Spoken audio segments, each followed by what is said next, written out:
depuis quelques mois. Le promoteur en parlait pour qu'on essaye de faire ce qu'on appelle le retour d'expérience. C'est-à-dire que des petites choses qu'on a pu apprendre dans la vie, qu'on puisse de temps en temps échanger avec les partenaires. Alors, qui est Georges James Utiefoso, la petite personne qui est devant vous?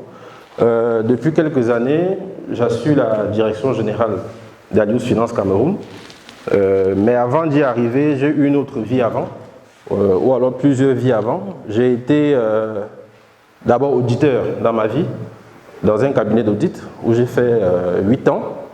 Ensuite, j'ai occupé des fonctions de direction financière dans une industrie de bois. Ensuite, dans l'institution où je travaille aujourd'hui, qui est Alius Finance Cameroun. Et comme j'ai dit, depuis 5 ans, je suis sur des fonctions de direction générale, d'abord DGA et aujourd'hui DG.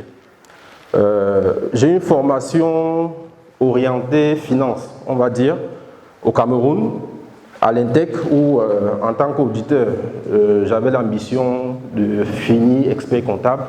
Après, j'ai aussi pris une autre orientation.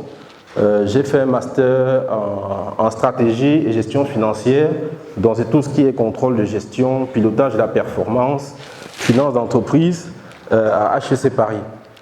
Tout ceci pour dire qu'en fait, la thématique qui est la nôtre aujourd'hui, je pense que c'est quelque chose que j'ai un peu pratiqué de manière opérationnelle à chaque étape des 18 ans d'expérience que j'ai pu glaner jusqu'à aujourd'hui.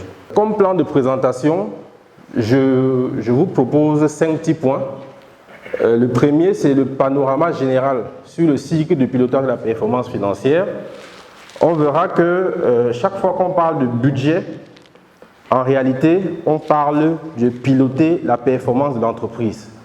On parlera de sa stratégie, forcément. Il y a pas mal de thématiques qui sont revenues pendant la première phase, qui était de dire processus budgétaire, planification stratégique, prévision financière, bref, tout ça. Je pense que l'aîné, l'expert Okala, a également pris le temps de montrer que tout c'est dans un cycle continu. Donc, on verra ensuite rapidement la planification stratégique. Quelques mots sur le processus budgétaire. Au lieu de prévision financière, je préférerais qu'on parle de politique financière. On verra un peu pourquoi. Et si on a du temps, on parlera d'un exemple de source de financement. Ça me donnera l'occasion peut-être de vous parler d'Alius Finance Cameroun. Donc, en termes de panorama général du processus de pilotage de la performance financière, ça rejoint globalement ce que vous avez dit. Je pense qu'on est dans une équipe d'experts finalement sur la partie contrôle de gestion. Et ça rejoint également ce qu'on a eu à partager dans l'autre présentation. Donc je commence par la planification stratégique. Comme je dis, tout ceci c'est un cycle itératif. Donc même si c'est sur 5 ans, heureusement ou malheureusement, c'est des boucles annuelles. C'est des boucles annuelles où on fait tout en même temps, on essaie de mettre en face, mais en réalité, je peux vous dire qu'une direction générale, une direction opérationnelle, chaque jour vous pensez stratégie. Chaque jour, vous pensez mise en place et chaque jour, vous faites un peu du benchmark, de l'autocritique pour voir qu'est-ce qui a marché, qu'est-ce qui n'a pas marché. Mais après, on peut mettre tout ça dans un formalisme en termes de phase. Donc, planification stratégique doit découler sur un plan d'affaires. Le plan d'affaires, c'est une agrégation en réalité de plusieurs budgets sur plusieurs années. Ensuite, il faut faire du pilotage. C'est quoi les outils pour faire du pilotage? Ensuite, il faut parler du financement. On verra quelque part que autant il y a le sang dans le corps humain, autant il faut de la liquidité pour faire fluidifier l'entreprise. L'entreprise qui n'a pas de sang ou le corps qui n'a pas de sang ne peut pas fonctionner. De la même façon, il faut qu'il y ait de la liquidité pour que l'entreprise puisse fonctionner. Comme toujours, il faut faire des feedbacks, donc analyser les résultats, voir quels sont les reportings. Et ça nous ramène une fois de plus à la planification stratégique. Alors, planification stratégique, généralement, je la vois en 4 étapes fondamentales. l'environnement général du secteur. Je vous ai proposé quelques outils sur chaque morceau et en rentrant à l'intérieur, on comprendra un peu pourquoi. Ceci permet fondamentalement de formaliser les choses qu'on a partagées ici ensemble depuis la matinée. On vous dit, quand vous voulez faire un budget, quand vous voulez faire un plan stratégique, quand vous voulez réfléchir sur votre avenir, vous devez tenir compte de l'environnement externe, forcément. Mais généralement, quand on l'a dit, on n'a pas toujours les outils pour pouvoir faire ce déroulé-là. Donc, l'environnement externe d'une entreprise a souvent deux grands niveaux. Le premier niveau, c'est l'environnement général. Dans l'environnement général, il y a un outil qui est vraiment très simple à déployer, mais qui vous permet de structurer ce que vous êtes en train de faire. Je prends l'outil PESTEL. PESTEL, c'est politique, économique, sociologique, technologique, écologique et légal. C'est pour dire quoi? Si vous mettez ces 6 points dans un petit tableau Excel, vous dites, allez, je suis du domaine, tout à l'heure on a parlé de la fabrication des plastiques. Sur le plan politique, alors pas en termes de politique entre les partis d'opposition et j'en sais plus quoi, mais c'est de dire quelle est, dans mon pays, dans mon environnement, quelles sont les grandes tendances politiques concernant mon secteur. Est-ce que je suis désormais dans un environnement où on met beaucoup l'écologie au centre des débats publics et autres? Ça me permet de dire attention, si je fais une activité où je me rends compte que j'ai beaucoup d'impact écologique, peut-être que dans 4 ans, 5 ans, les choses vont changer et je risque d'être sorti du marché. Donc, je commence à y penser aujourd'hui. Composant économique, ben, c'est quoi aujourd'hui les grandes tendances économiques dans mon secteur et même dans l'environnement général? Sociologique, c'est quoi l'appétence de la population sur des choses qui peuvent dégrader la santé, qui peuvent, voilà. Est-ce que je suis dans un secteur qui détruit beaucoup d'emplois? Qu'est-ce que les gens, c'est quoi les tendances, c'est quoi l'appétence du grand public sur mon activité, sur la perception de ma marque, par exemple? Technologique, on a vu des exemples il n'y a pas longtemps où dans le transfert d'argent, celui qui avait anticipé pouvait comprendre que dans 2-3 ans, les gens ne vont plus se lever pour aller dans un guichet, déposer de l'argent pour qu'on transfère, ils vont peut-être le faire à partir de leur téléphone. Donc, ça me permet d'anticiper sur la composante technologique. Écologique, j'ai pris un exemple tout à l'heure. Légal, ben, il y a des choses qui hier étaient totalement légales, mais qui aujourd'hui ne le sont plus, et on voit souvent ces choses arriver. Donc, le PESTEL vous permet de lire votre secteur sur la généralité, sur les grandes tendances. Et vraiment, les 6 points ont été bien choisis et ça permet, quand c'est bien fouillé, de couvrir au maximum les drivers qui peuvent influer sur votre activité dans les années qui vont arriver. La deuxième étape dans la planification stratégique, c'est les forces concurrentielles en présence. Parce qu'une fois que vous avez regardé l'environnement général, maintenant il faut dire, dans mon petit cocon, c'est quoi les forces concurrentielles? Généralement, dès qu'on entend force concurrentielle, beaucoup pensent aux compétiteurs. Si je prends l'exemple d'Alios, on dira par exemple à Freeland, Société Générale, voilà, nous sommes des compétiteurs entre nous. Je pourrais prendre la même chose au niveau des cabinets d'audit et de pas mal de secteurs. Mais en réalité, ce n'est pas seulement ça les forces concurrentielles. Les forces concurrentielles sont de 4 types. Il y a d'abord les fournisseurs. Donc, si je suis dans un secteur, il faut que je puisse savoir c'est qui les fournisseurs dans mon secteur. Entre moi et mes fournisseurs, quel est le rapport de force? Un fournisseur je prends un exemple, hein, ce n'est pas pour faire de la publicité, mais si je suis le secteur brassicole, est-ce que le fournisseur, par exemple, de la bouteille ou des intrants quelle est sa force par rapport aux entreprises ou bien par rapport à moi qui suis une entreprise du secteur. Pourquoi on parle de force? Je peux être un fournisseur, je dis, moi, je vends mes produits payables cash. Si vous ne voulez pas payer cash, vous allez voir ailleurs. Ça ne va marcher que si vos clients sont dépendants en quelque sorte de vous. Donc, c'est des choses qu'il faut très bien connaître. Est-ce qu'aujourd'hui, j'ai la capacité à mobiliser mon client ou mon fournisseur dans le sens que je veux? Est-ce que, quand je regarde le rapport de force, je dois plutôt m'aligner? C'est des choses qu'il faut connaître dès la planification stratégique pour mieux se comporter dans le secteur. Pourquoi je le dis? Je prends un exemple terre à terre. Si j'ai mon client qui est une mastodonte, qui me dit chez moi, quand vous venez avec une facture, je vous paye après 60 jours. En réalité, je comprends que si je ne m'aligne pas là-dessus, je ne vais pas pouvoir travailler. Parce que je vais venir, j'aurai beau dire ce que je veux, il a dit c'est 60 jours. D'abord, c'est même lui qui vous agrée. Dans l'autre sens, si je suis un distributeur, par exemple, de boissons, et la société brassicole dit, moi, vous payez cash avant d'être servi. Donc, comme je n'ai pas le rapport de force qu'il faut, je comprends qu'il me faut de la trésorerie pour pouvoir travailler dans ce secteur. Voilà, donc c'est autant de choses. Les fournisseurs, les nouveaux entrants. Je reviens sur notre cas de transfert d'argent dont je parlais tout à l'heure. Je pense que ceux qui étaient dans le secteur depuis un moment ont vu les nouveaux entrants arriver.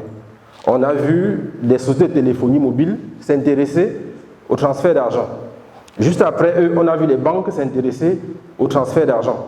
Donc, c'est pour dire, dans ce secteur-là, comme dans un autre, il faut toujours se demander, sur le court, le moyen terme, est-ce que j'ai des personnes qui vont s'intéresser à mon secteur? Et surtout, c'est quoi les barrières à l'entrée? Est-ce que pour venir dans ce secteur, il faut qu'on investisse 1 milliard? Est-ce qu'il faut qu'on investisse 100 millions? Est-ce qu'il faut un agrément? Comment on fait pour accéder à ce secteur? Parce que c'est ça qui me permet de pouvoir dire, ok, les nouveaux entrants, je peux facilement les percevoir, ou je peux mieux m'apprêter par rapport à ce jeu-là. Les produits de substitution. Le produit de substitution n'est pas forcément une marque comparable. Ce n'est pas forcément une marque comparable. Quelqu'un qui, je prendrai quel exemple? Quelqu'un qui vend les voitures, par exemple, ou qui fait de la location auto. Nous, on fait du leasing, mais en réalité, les plus gros concurrents qu'on puisse avoir parfois, c'est ceux qui font de la location de voitures. Parce que lui, il peut proposer d'autres solutions. Vous faites du financement, mais le client final, lui, il peut percevoir simplement l'utilisation ou l'utilité ou la fonctionnalité. Ce qu'il veut, c'est se déplacer. Maintenant, est-ce qu'il a besoin de se déplacer avec le même véhicule toute l'année? Il peut dire non, j'en ai besoin juste pour un mois. Et maintenant, quelqu'un vient, il se rend compte qu'il a ce besoin, il crée un marché sur lequel, à la fin, il vous réduit vos parts de marché. Aujourd'hui, on voit qu'il y a des marques d'eau qui sont concurrentes. Je vous dirais par exemple qu'aux États-Unis, il y a eu une guerre pendant longtemps entre Coca et Pepsi, où à un moment donné, ils calculaient quel est le nombre de litres de liquide qu'un individu, un Américain, est capable de boire par jour.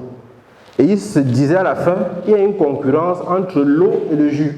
Parce que quand le gars il va boire le Coca, s'il prend de l'eau et il veut prendre un Coca après, à un moment, le ventre... Donc, en fait, c'est la quantité de produits liquides que le ventre est capable de prendre. Il faut trouver le moyen pour que le Coca puisse remplacer l'eau. Parce que la bataille se faisait déjà à ce niveau-là. Donc, produits de substitution, souvent, il faut voir vraiment de manière un peu plus large. Les clients, c'est un peu comme les fournisseurs. J'ai parlé des pouvoirs de négociation. Et puis, quand on a fini de regarder tout ça, maintenant, on vient sur le cœur du secteur.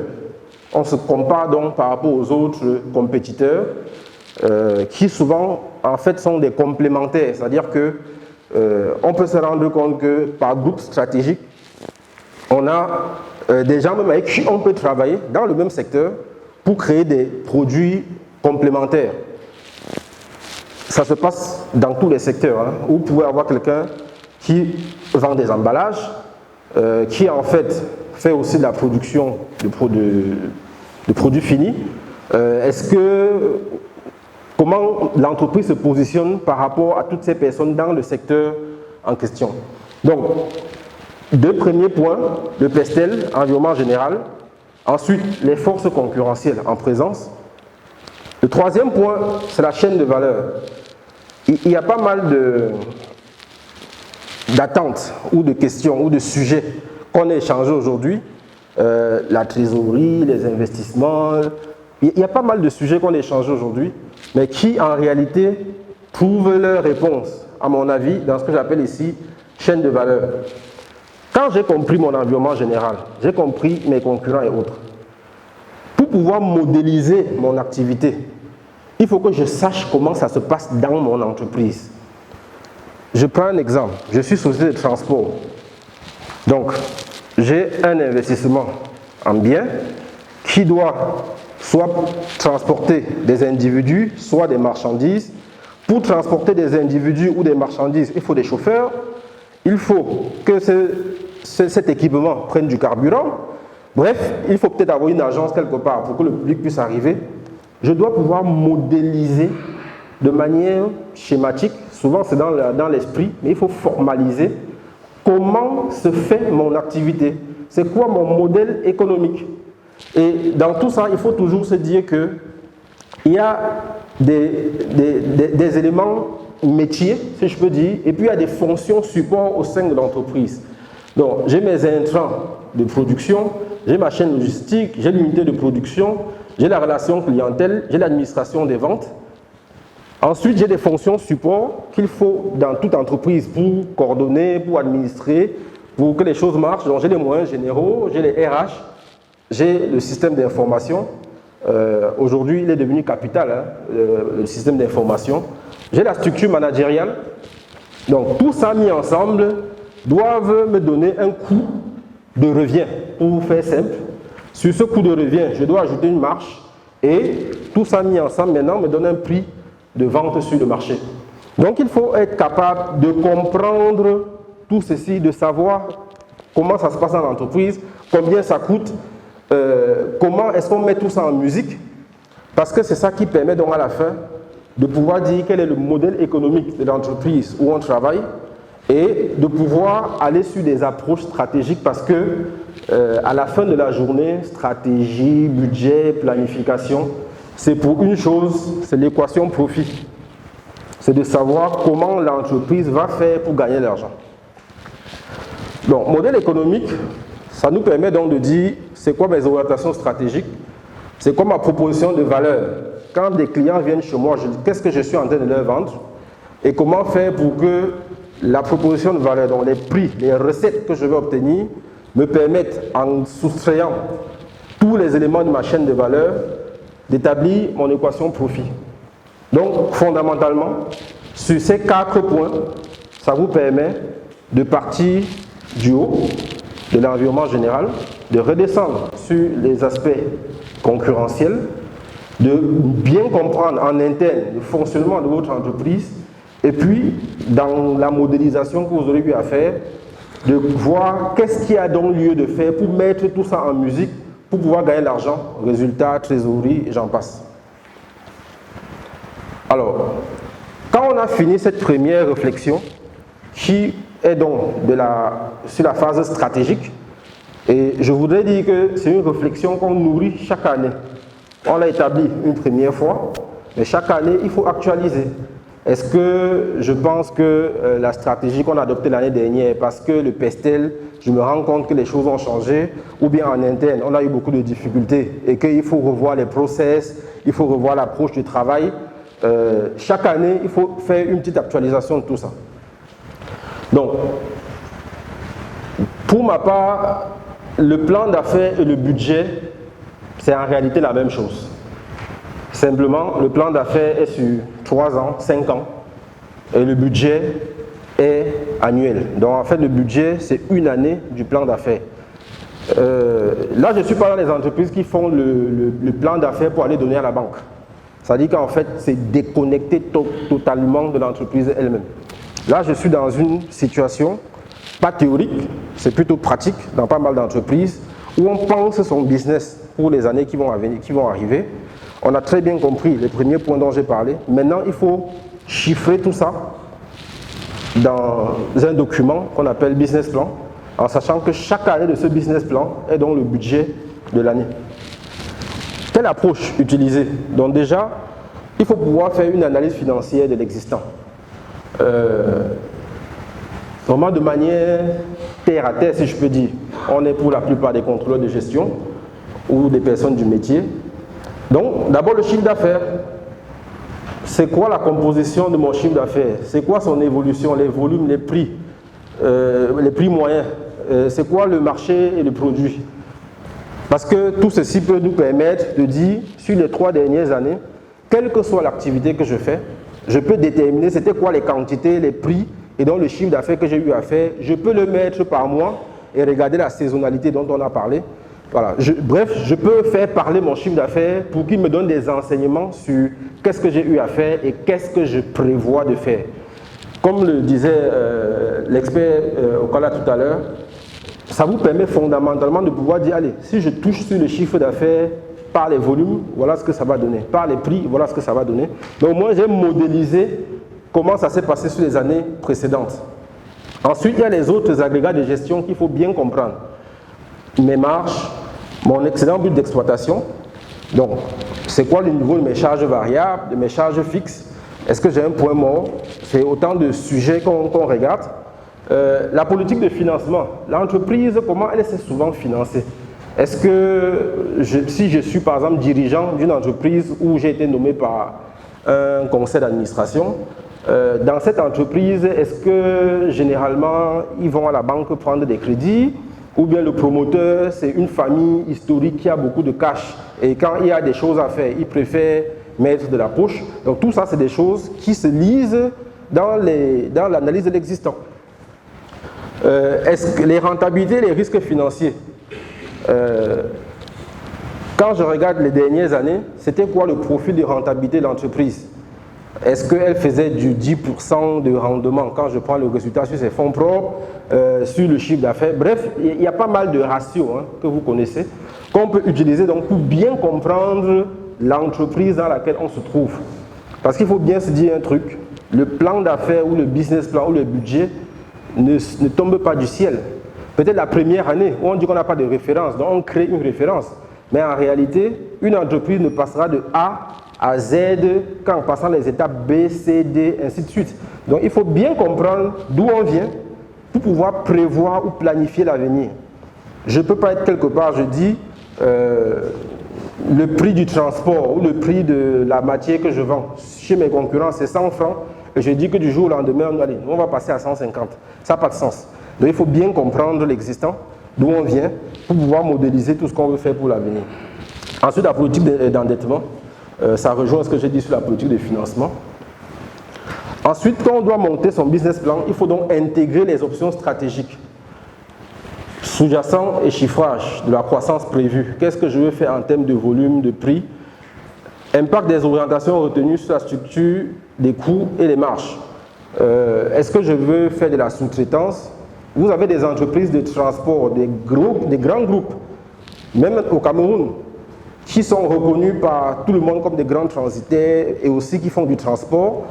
Il y en a qui ont des équipements en propre, c'est-à-dire que dans leur politique, c'est de dire j'investis moi-même sur mon parc roulant. Ben, il y a d'autres qui vont vous dire je préfère travailler avec pas mal de transporteurs, de petits transporteurs.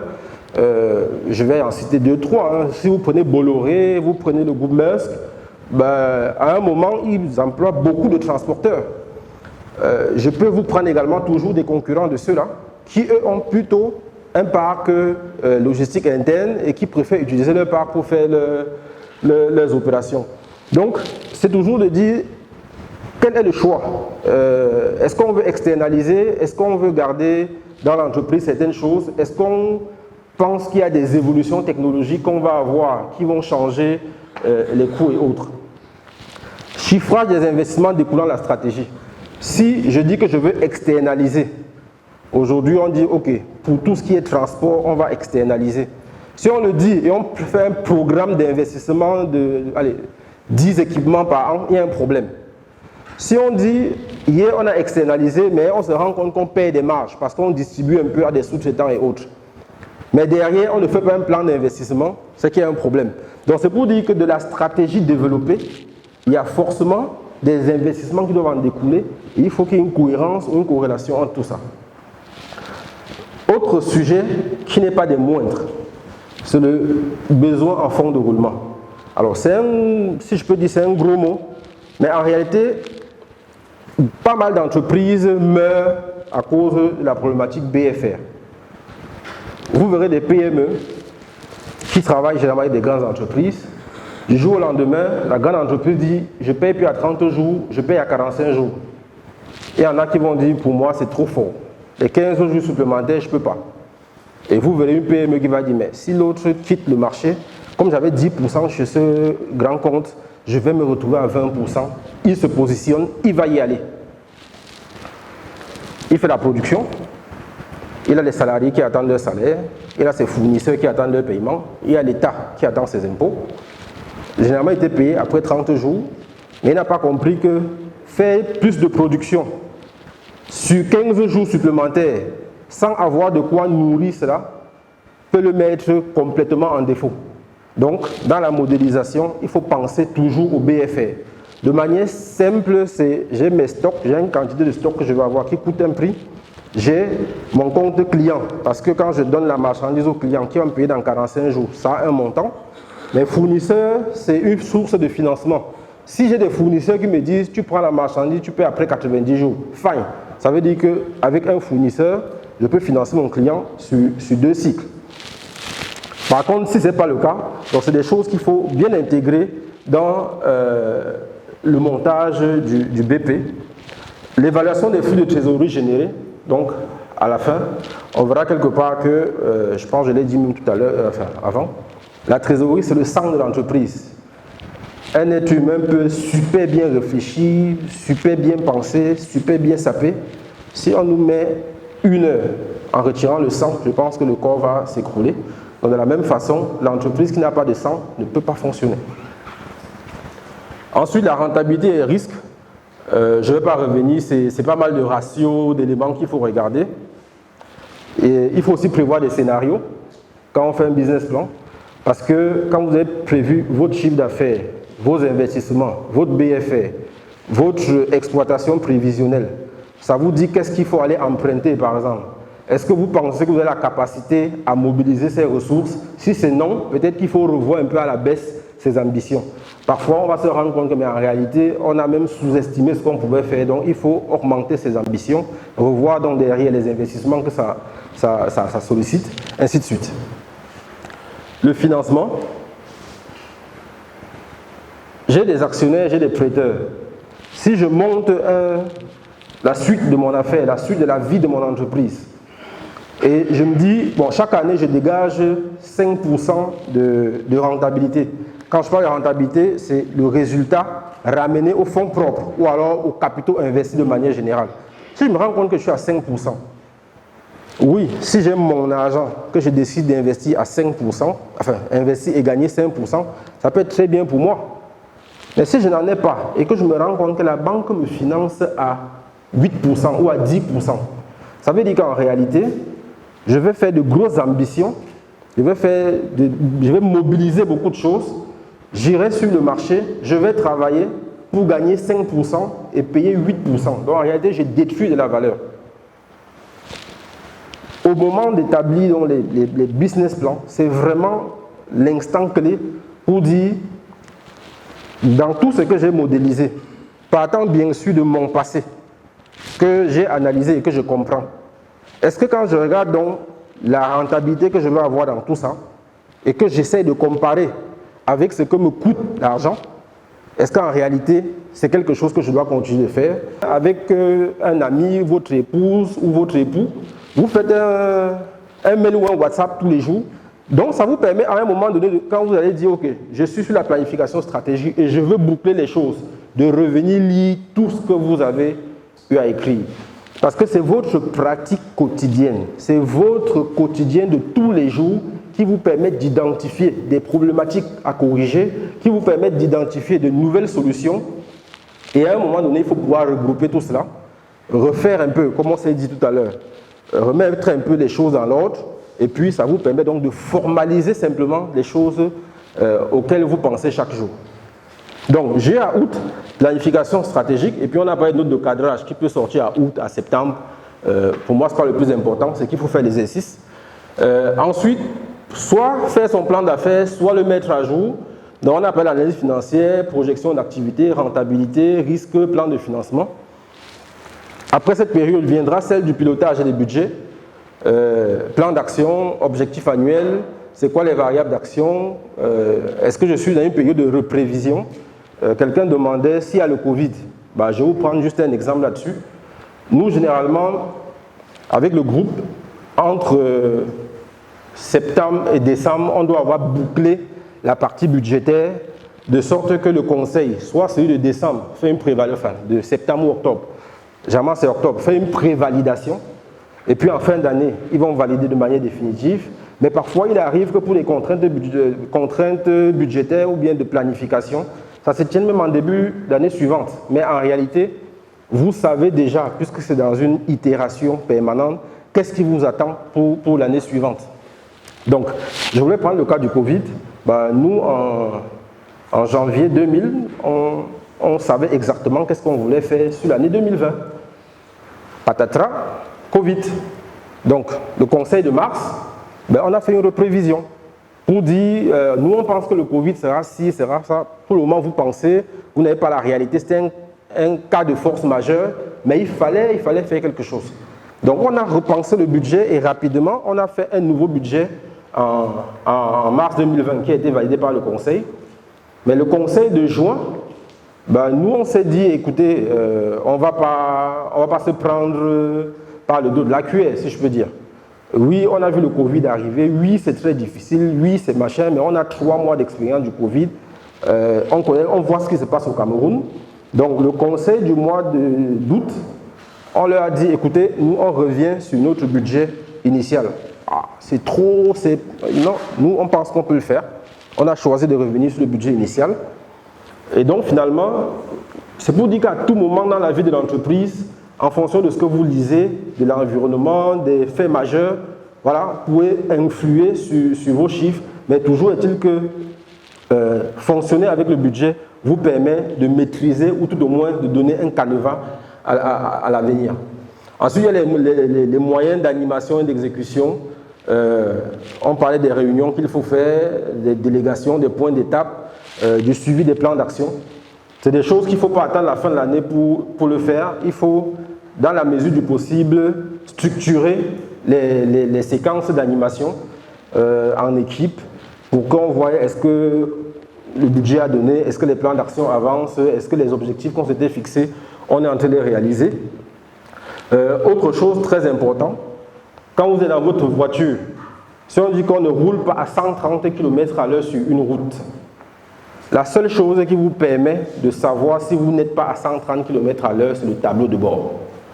Donc, s'il n'y a pas de tableau de bord, ben, fatalement, vous ne saurez pas si vous êtes dans la limite des contraintes ou des objectifs et autres. Maintenant, imaginons que le tableau de bord soit très grand, vraiment très grand, et qu'il vous indique uniquement le volume de carburant qui reste dans votre réservoir.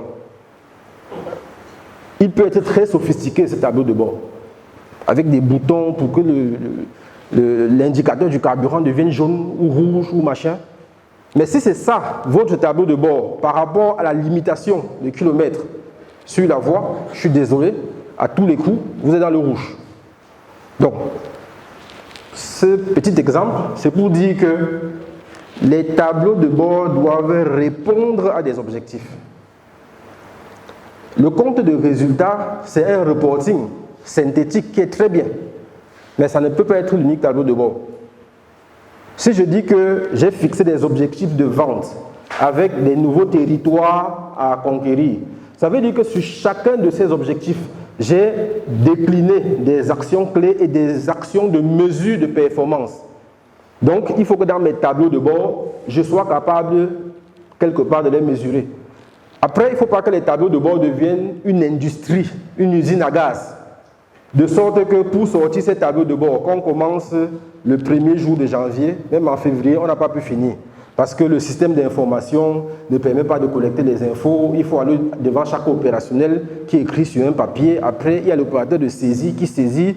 Il y a un autre qui contrôle. Il y a. Ce qui fait qu'à la fin, ça ne permet pas de prendre des décisions. Donc, il faut trouver le juste milieu entre le souci de détail. Généralement, vous avez des personnes qui sont structurées, carrées. Ils veulent ça, ça, ça et ça. Il faut réussir à concilier donc les objectifs qu'on a et la célérité de l'être humain. Parce qu'à la fin de la journée, même s'il y a des machines super sophistiquées, il y a toujours le capital humain derrière. Donc tenir compte de la capacité du système à vous fournir ces informations, aller sur des choses synthétiques qui permettent de pouvoir alerter, de dire on avait prévu ça, on a réalisé ça, comment on fait pour couvrir les gaps. Donc reporting, contrôle budgétaire, analyse de la performance, j'en passe. Donc voilà un peu le calendrier, mais ce n'est pas un calendrier figé. Ça dépend des entreprises, ça dépend des secteurs. Vous avez des entreprises où entre juillet et septembre, il n'y a pas grand-chose. Peut-être il pleut. Pendant qu'il pleut, ça peut être l'occasion. Donc peut-être il y a des entreprises qui en réalité devraient arrêter leur budget. Là, je parle du fonctionnement de l'entreprise. Peut-être de septembre ou d'octobre à septembre. Voilà. Donc tout dépend de comment, dans le temps et dans le travail dans l'entreprise, comment on peut s'organiser. Le plus important étant qu'à la fin de la journée, on puisse être performant par rapport à ce qu'on veut faire. Il y a pas mal de sujets dont on a également parlé d'entrée de jeu. C'était de dire qu'il y a des contradictions dans l'entreprise. Parfois, ça crée des frictions entre le contrôle de gestion et les opérationnels, entre le conseil d'administration et la direction générale. Je pense qu'ayant compris que ces frictions peuvent exister, il faut que dans la démarche de budgétisation ou de planification stratégique, on trouve le moyen d'en faire un outil de cohésion. Fondamentalement, un directeur général, aussi fort qu'il soit, s'il fait des prévisions ou son équipe, ou alors des prévisions qui sont en totale déconnexion avec son équipe, je vous promets que ce budget ne pourra pas se faire. Si par contre, la direction générale est totalement à l'écoute de ses équipes, parfois, ça risque de manquer d'ambition sur le passé de A à B. Donc, c'est une animation quotidienne qu'il faut faire entre les contraintes opérationnelles que les uns et les autres peuvent remonter et les ambitions qui sont celles de l'entreprise par rapport à son devenir. J'ai dit direction générale, mais ça ne concerne pas que la direction générale et son comité de direction. Ça concerne chaque directeur et ses responsables de service. Ça concerne chaque responsable de service et ses équipes. Tout doit être négocié en entreprise. Voici les objectifs, voici où je veux qu'on aille. Mais boss, on a eu tel problème l'année dernière, on a eu ça nous empêche de faire ci parce que la concurrence fait ça. Donc c'est une question de négociation et d'échange continu. Donc, de ma perception des choses, je commence par modéliser le modèle économique de l'entreprise. Donc on en a parlé tout à l'heure. Je dois être capable d'écrire comment on gagne l'argent dans mon entreprise. Et quand je dis écrire, ça veut dire qu'un modèle de budget qui me permet de rentrer des chiffres et que ça me donne tout ce dont j'ai besoin. Si c'est une activité de transport, je sais par exemple, je dis n'importe quoi. Vraiment, j'ai pris cet exemple comme ça. On est dans une entreprise où on a 50 camions. 50 camions, ça fonctionne 20 jours par mois. Sur les trajets qu'on fait, voici la marge, le tarif. Ça va transporter telle quantité de marchandises. Donc, si j'ai 50 camions, je sais dire sur le mois combien je peux avoir comme chiffre d'affaires et je sais donc dire derrière sur l'année ce que je peux avoir comme chiffre d'affaires. Si c'est un secteur où il y a la saisonnalité, je peux en tenir compte puisque en plus j'analyse mes chiffres des années antérieures. Et donc, je peux modéliser mon activité sur les investissements ou les équipements de production que j'ai de sorte à pouvoir décliner sur une année en fonction des intrants, donc de tout ce qu'on met, qu'est-ce qu'on est capable d'avoir. Quand tout ceci est bien fait avec les liens qu'il faut entre les différents agrégats, ça vous permet d'avoir une lecture de votre activité. Donc ensuite, la note de cadrage, je pense que ça ne doit pas être quelque chose d'imposé. Comme je vous ai dit, on pense à la stratégie tous les jours. Et à un moment donné, on s'assoit pour formaliser. Quand vous pensez à la stratégie tous les jours, en entreprise, il y a de la communication. Je ne peux pas faire une semaine sans parler avec mon directeur commercial, avec mon DAF, avec ma directrice de recouvrement, et j'en passe. Ça veut dire que les choses auxquelles je pense, chaque jour pendant qu'on discute, il y a de l'échange, il y a de la construction commune qui se fait. Où il y a les contraintes des autres ou bien leur façon de voir, vous les intégrez. Maintenant, quand vous ouvrez la phase de planification stratégique, en réalité, je pense qu'à 70%, pendant l'année, vous vous êtes parlé et chacun sait à peu près où est-ce que l'autre veut aller. Donc, on ouvre une phase pour formaliser tout ce qu'on s'est dit. La note de cadrage doit être construite, c'est une co-construction. La note de cadrage doit être une co-construction où on ouvre une phase de cadrage, on discute pas mal de choses et après on formalise quelque chose qu'on va présenter au conseil et autres. Généralement, sur cette phase, il y a une approche que je trouve pas mal, c'est la démarche OVAR, objectif, variable d'action et responsabilité. Donc, cet outil a l'avantage d'aligner les buts, c'est-à-dire qu'il faut qu'on se comprenne, qu'on réussisse à la fin à être d'accord sur les objectifs, sur les buts, et ça met donc ce que j'appelle de la cohérence et de la convergence entre les responsables dans une entreprise. Et donc l'idée c'est une meilleure cohésion d'équipe. C'est deux démarches, top-down, donc vous dites ce que vous voulez, les belles ambitions que vous avez. Parfois on vous dit vous n'êtes pas suffisamment ambitieux, donc bottom-up, boss on veut faire mieux que ça, il ne faut pas nous prendre pour des gugus, nous on sait faire les choses, ou parfois on vous dit non, c'est très ambitieux, vous n'êtes pas sur le terrain, ce qu'on voit dehors là, il y a le feu, calmons-nous un peu, voilà. Ensuite, il faut intégrer les données chiffrées et challenger les résultats attendus. Dans le cas des réunions de management où chacun avait son équipe, on a modélisé, on connaît les chiffres du passé, on intègre nos orientations stratégiques, le contrôleur de gestion met tout ça dans la marmite, tourne, et puis il nous dit, bon voilà, de tout ce que vous avez dit, voici le résultat que ça donne, mais ça demande aussi qu'on puisse lever tant de financement, ça demande X, Y, Z, on dit, ouf, attention, on a été peut-être un peu trop ambitieux, on va revoir certaines choses, on rééquilibre, on rediscute, et puis on tombe sur un consensus budgétaire. Le consensus budgétaire qui donne donc le budget qui doit aller au conseil d'administration, oui, c'est la responsabilité de la direction générale, mais en réalité, le budget n'est pas celui de la direction générale, le budget est celui de l'entreprise. Et chaque individu dans l'entreprise est à sa place et doit contribuer à son niveau à la construction du budget annuel. Et donc, le DG qui va à son conseil d'administration ne va pas avec son budget, il va avec le budget d'une équipe. Ce qui fait que ça réduit au maximum les frictions, les discussions, parce qu'on a pris le temps de l'accepter ensemble et de dire que voici nos ambitions pour l'année qui va arriver. Ensuite vient la diffusion des orientations majeures et du budget. Et comme je dis, il faut toujours susciter l'adhésion des managers et des responsables d'équipe.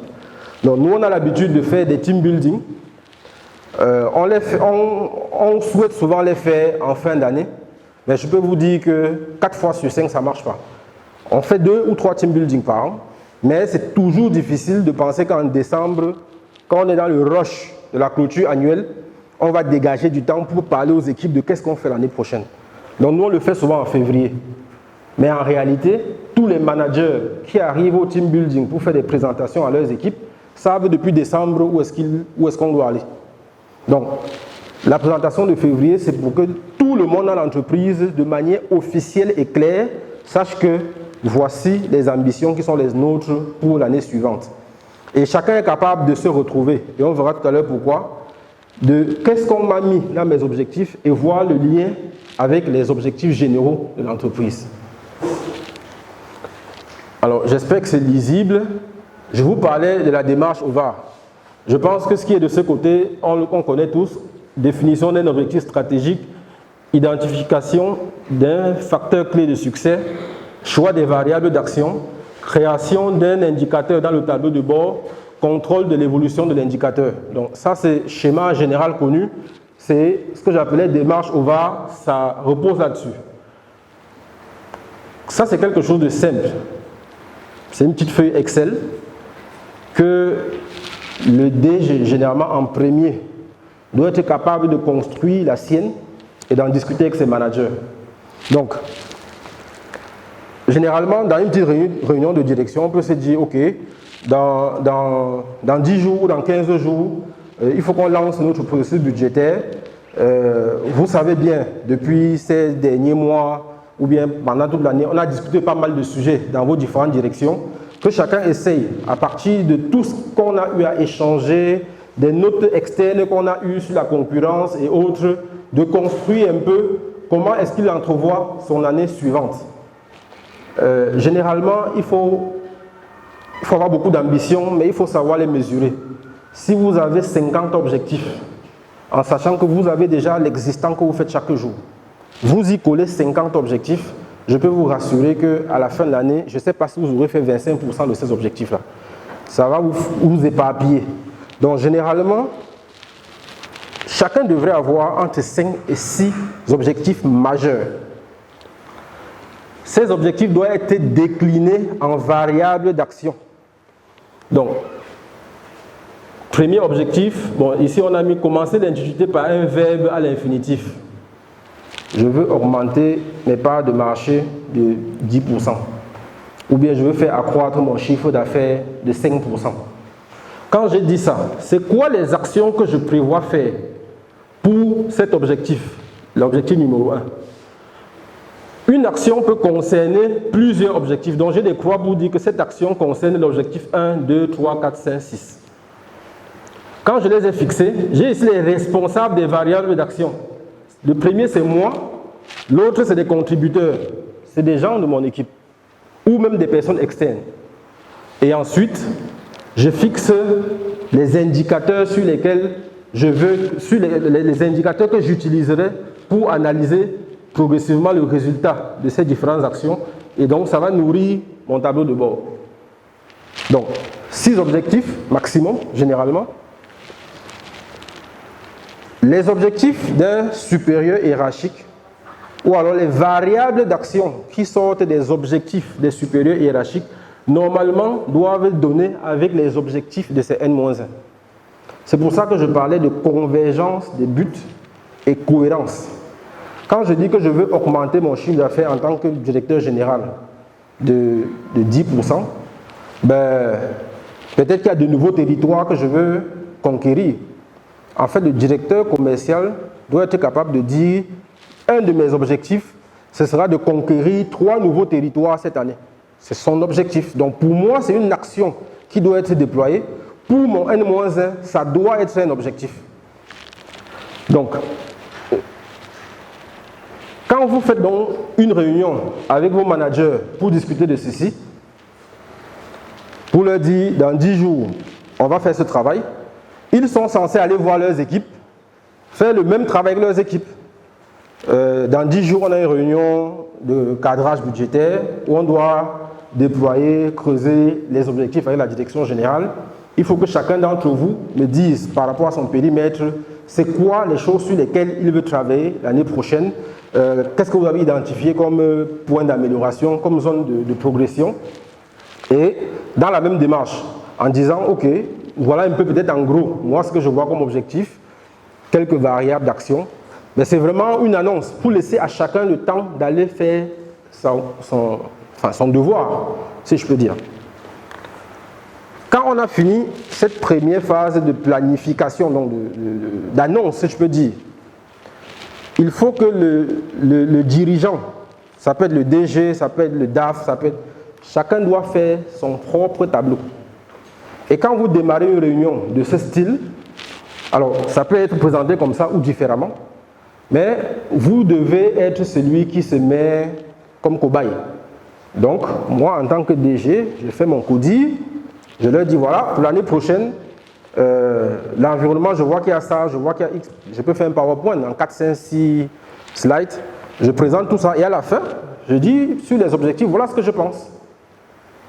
C'est présenté, je me jette à l'eau. Qu'est-ce que vous en pensez?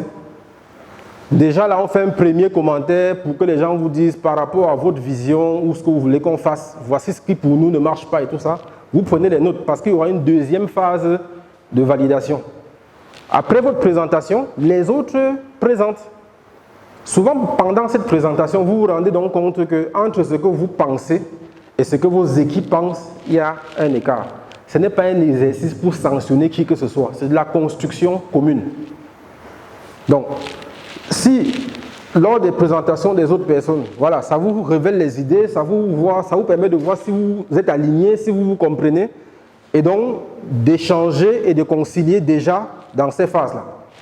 Cette première réunion finie, vous reprogrammez une autre, lors de laquelle, ce qu'on avait tous compris, on va maintenant arbitrer. Donc on arbitre pour dire, ok, la dernière fois on avait dit ça, le DG a dit ça, entre-temps, entre les deux réunions, on a beaucoup discuté, on a finalement trouvé un consensus et c'est comme ça que, à la fin, la direction générale a arrêté ses objectifs avec ses variables d'action. Chaque directeur a fait pareil et ainsi de suite jusqu'aux différentes équipes dans l'entreprise. Les premières années, c'est souvent difficile, mais quand on a fait l'exercice 1 an, 2 ans, après, on n'a même plus besoin des tableaux parce qu'on a compris qu'est-ce qu'on veut. On veut qu'il y ait des objectifs. On veut savoir comment ces objectifs vont être déclinés. C'est quoi les actions que je vais mettre en œuvre et en fait, comment on va faire pour les mesurer et comment tout ceci entre dans le schéma global dont on a parlé en termes de modélisation économique. Alors, je pense qu'il y a... Attendez encore. Non, revenez. Alors, bon, il y a un petit texte qui manque, malheureusement, dans le carreau là.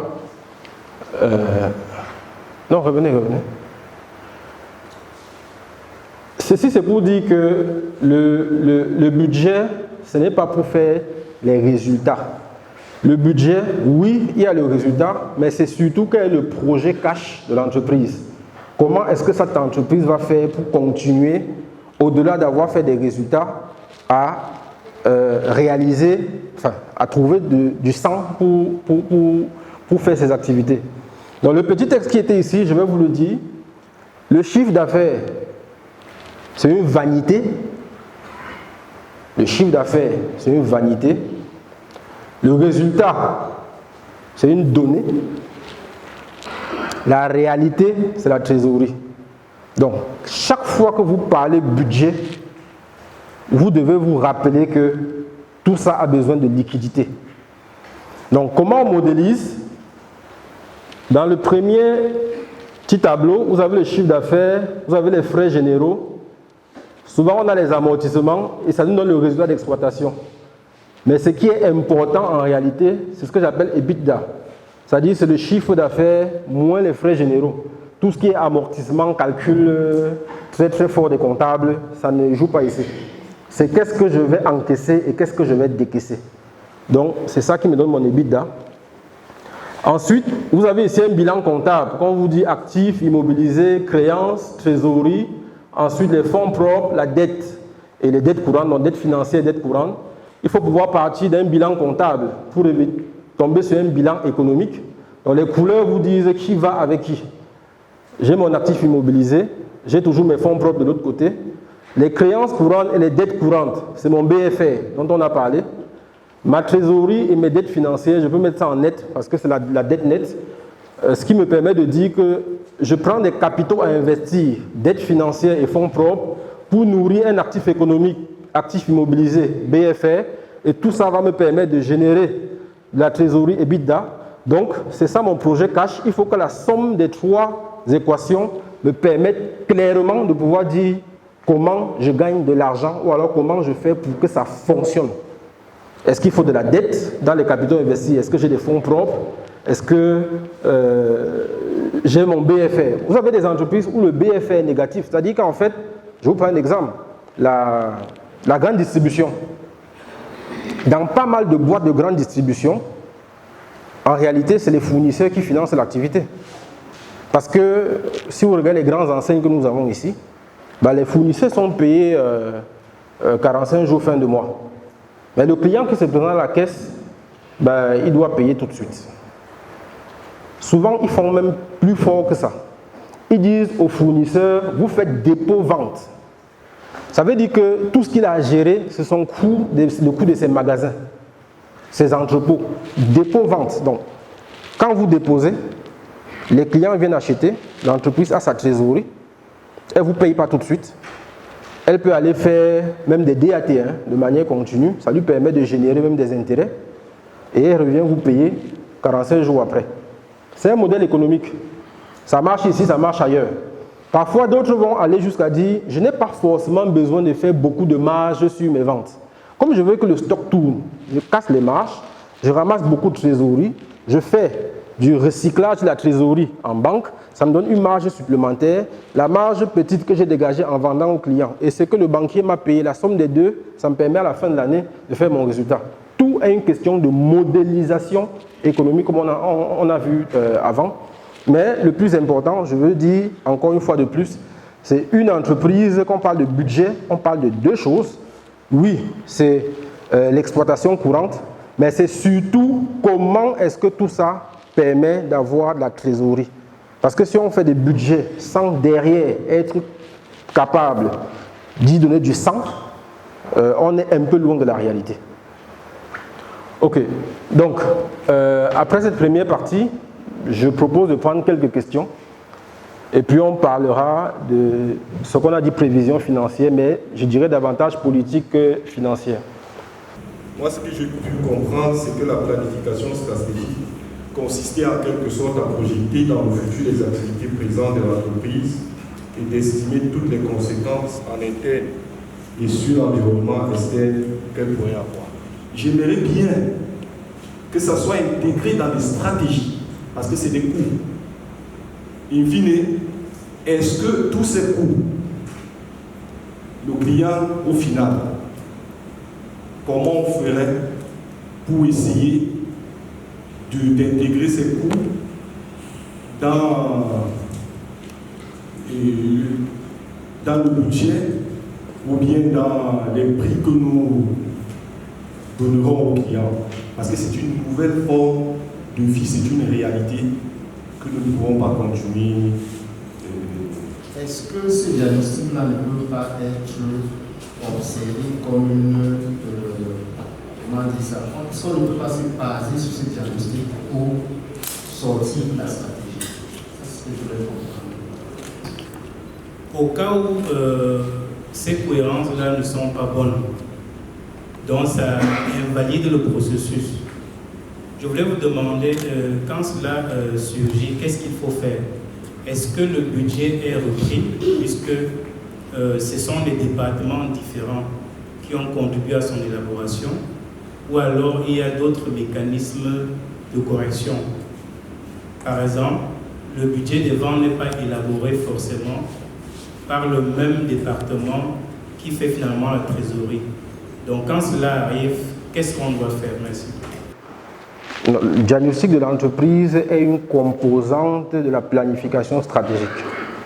Donc, si on analyse simplement l'environnement externe, le secteur, sans regarder qui nous sommes en interne, nos forces, nos faiblesses, notre organisation, et j'en passe, on risque de se louper.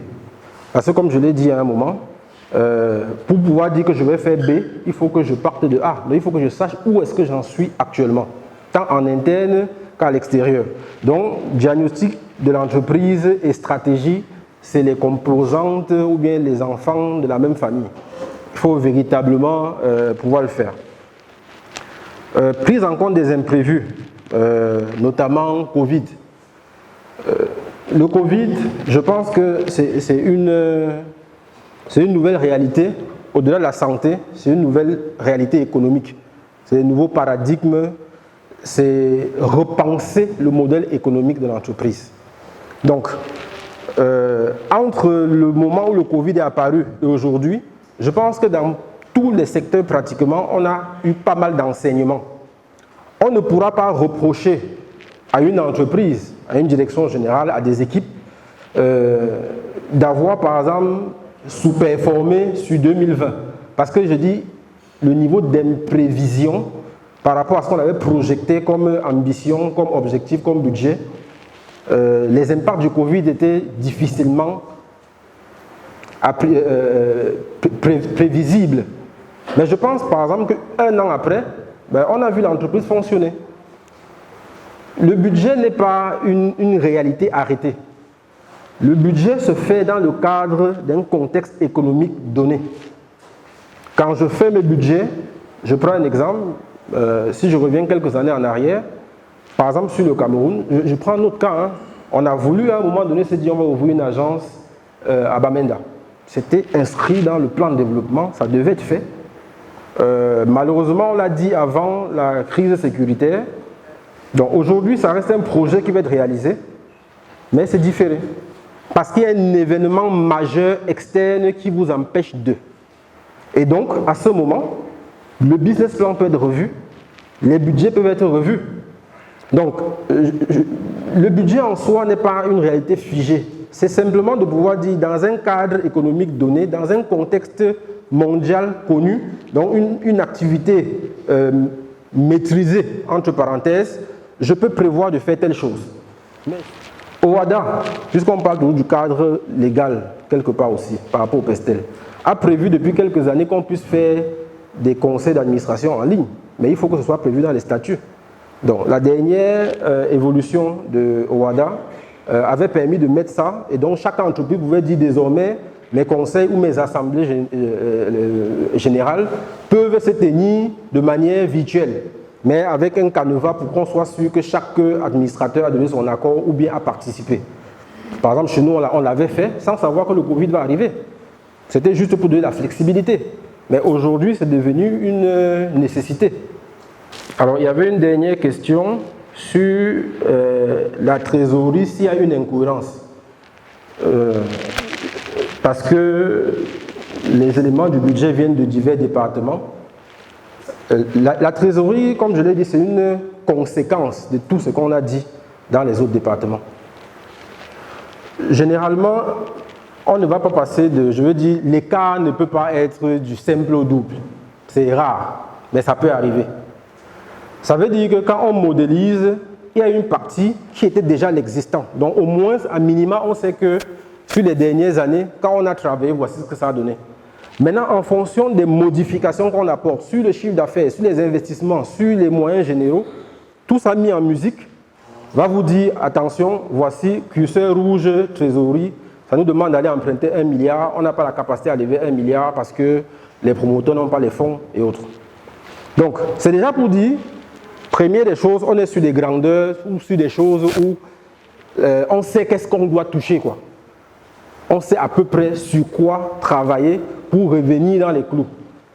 Dans le processus, je le dis encore, ce n'est pas chacun dans son coin qui fait sa chose et un jour on vient faire une grande réunion de consolidation. Non.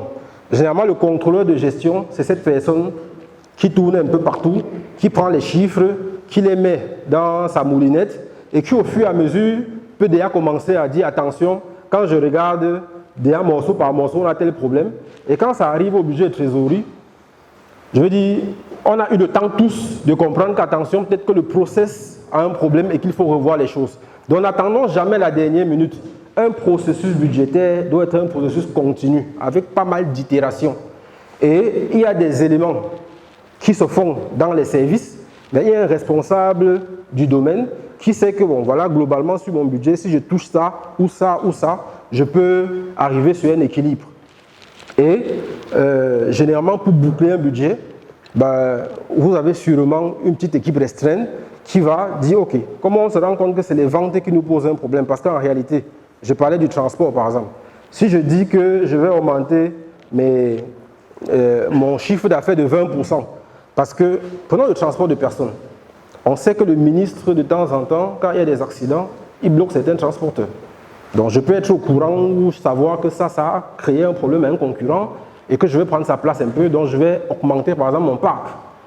Je le mets dans mes budgets Mais si après je me rends compte que ce qu'il faut en termes d'investissement pour prendre ces parts de marché, est-ce que je peux les financer? Si j'ai du cash, je le fais. Si je n'ai pas de cash et que je peux lever des cash quelque part, je le fais. Mais si fondamentalement, après, je regarde mes ratios, je me rends compte qu'en fait, aujourd'hui, moi, je ne finance que 10% de mon activité sur fonds propres. Ça veut dire que je lève de la dette pour 90%. Mon contrôleur de gestion peut me dire, boss, attention, si le concurrent là réussit à revenir avant 3 mois, peut-être qu'il est bloqué pour 3 mois. Ce qu'on est en train de dire, on risque d'avoir une baisse de nos parts de marché et revenir là où on était. On aura fait un investissement qui, par de l'endettement. Est-ce que le coût financier, on pourra le digérer? Donc, c'est autant de choses.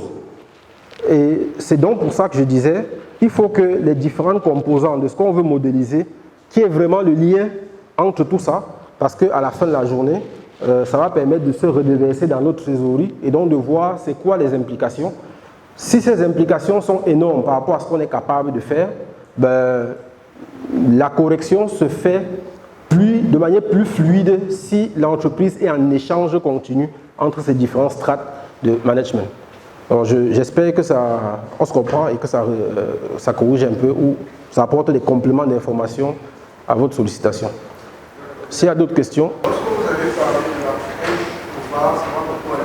pourquoi? Parce que ça m'a fait penser à une matrice que les Japonais appellent matrice Oshintari ou matrice X, qui permet de décliner les objectifs. Maintenant, il y a une étude de Harvard qui signifiait que 63% des entreprises n'atteignent pas leurs objectifs, pas par manque de stratégie, mais parce que la stratégie n'est pas efficacement déployée sur le plan opérationnel. J'aimerais maintenant savoir qu'est-ce qui fait qu'une entreprise parvienne à déployer sa stratégie de manière efficace par rapport à une autre, de telle sorte que justement les résultats puissent être atteints. Pratiquement, qu'est-ce qui fait la différence en dehors de ce déploiement d'objectifs du niveau N au niveau N-1? Dans le cadre de l'élaboration d'un budget, quel conseil donneriez-vous à une entreprise qui attend un financement important pour financer ses investissements et même son besoin en fonds de roulement, sachant qu'elle a une subvention de trésorerie assez permanente? Quand elle élabore son budget, est-ce qu'elle doit tenir compte de ce financement qui est dans un premier temps, le processus de financement n'est pas encore engagé, incertain. Dans un second temps, le processus de financement est en bonne voie. Bonjour, monsieur Télésfontaine, du groupe CADIS. Ma question repose sur le suivi budgétaire. Nous avons dit en novembre, décembre, on va adopter le budget. Et en janvier, on commence l'exécution de ce budget. Et on se rend compte 3 mois après que la Covid, par exemple, vient tout changer. On adopte un autre budget et puis 6 mois après, on revient changer de budget. Mon problème est là, et généralement, le suivi budgétaire se fait, c'est de réaliser moins de budget pour avoir des écarts. Dans ce cas, au courant d'une année, on a pratiquement 2 ou 3 budgets qu'on a modifiés. Comment devons-nous faire comparaison en fin de mois, en fin d'année? Est-ce avec le budget initial ou avec les différents budgets qu'on a adoptés tout au long de l'année? Je peux comprendre qu'en janvier, on va comparer les réalisés de janvier, moins le budget. Si on a modifié le budget en mars, on va comparer avril avec quel budget? Ou en décembre, on va comparer en fin d'année avec lequel budget? Terrestre, je veux dire que je ne me donne pas les ambitions qu'il faut. Ben, c'est clair qu'à la fin, je peux me retrouver avec des écarts entre budget et réalisation qui soient super énormes. Tant pour les objectifs, ou alors je veux dire la stratégie opérationnelle. Donc, il faut véritablement s'assurer qu'il y a une cohérence entre l'existant, entre l'environnement, entre les facteurs externes et internes et tout ce qu'on veut dire comme orientation stratégique. Maintenant, où est-ce qu'on place le curseur? Parce que là, on parle encore des choses qui sont parfois subjectives. Le manager, lui, pense que ça, parce que, c'est-à-dire, vous pouvez avoir les mêmes données et chacun a sa perception qui est différente de celle de l'autre. Vous avez des personnes qui sont souvent très engagées, qui en veulent, mais dans la même entreprise, pour avoir des personnes très prudentes qui, malgré tout ça, disent voilà. Donc, il faut pouvoir concilier ça dans la partie de planification stratégique. Quand c'est super bien concilié, ce n'est pas si évident, c'est facile à dire, mais ce n'est pas facile à déployer. Quand c'est super bien concilié, ça veut dire que vous êtes d'accord sur vos accords et d'accord sur vos désaccords, mais au moins, vous êtes finalement arrêté sur quelque chose et que tout le monde l'a accepté. Donc maintenant, après, c'est le déploiement. Comment faire pour que le déploiement réussisse? Donc la première chose, c'est l'adhésion. C'est réussir, et c'est un exercice qui est un vrai exercice, réussir à faire adhérer les personnes qui sont à la manœuvre dans le déploiement stratégique à adhérer à cette stratégie. Deuxième chose, il faut éviter de se disperser. On est super ambitieux et en un an, on veut partir de, je sais pas moi, d'un taxi pour acheter 13 Boeing. Il y a un problème. On a 250 objectifs, il y a un problème. Un individu à lui seul a ce qu'il fait déjà, ça occupe son quotidien. À côté, il faut mettre des objectifs nouveaux d'amélioration, d'innovation, de diversification, de tout ce qu'on veut, mais il faut que ça reste humainement faisable. Alors, si vous laissez la liberté aux équipes de choisir ce qui est humainement faisable, vous aurez des choses à géométrie variable. Parce qu'il y a des personnes qui souvent sont super ambitieuses, que vous le voulez ou pas. Il est drivé par la foudre. Donc, ces personnes vont vous réécrire la vie. Vous avez d'autres qui n'aiment pas ça, qui tout ce qui est nouveau, ils ne veulent pas sentir. Ça va le... Donc, ceux-là, ils préfèrent que tout reste comme ça a toujours été. Il est dans sa zone de confort. Donc, il faut pouvoir concilier tout ça. Trouver le juste équilibre. Et la chance souvent des dirigeants, c'est que c'est des gens ou des personnes avec qui vous êtes tous les jours, connaissez les traits, les caractéristiques de chacun dans une équipe. Parce que de toutes les façons, c'est généralement ces équipes qui sont en charge de déployer ces stratégies. Donc, adhésion, cohésion et prise en compte des forces et faiblesses, si je peux dire ça comme ça, et surtout dans l'animation.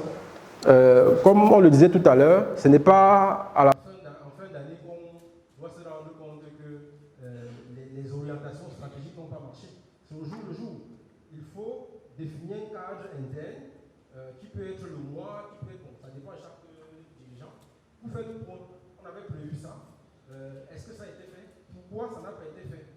Et être dans la pédagogie et le coaching pour que chaque jour, souvent ça doit être de manière ferme, et le coaching pour que chaque jour, souvent ça doit être de manière ferme, souvent il faut pousser un peu les gens, souvent il faut applaudir, bref, il faut trouver avec quoi toucher le capital humain pour qu'à un moment donné, ça aille dans le sens de ce qu'on avait voulu.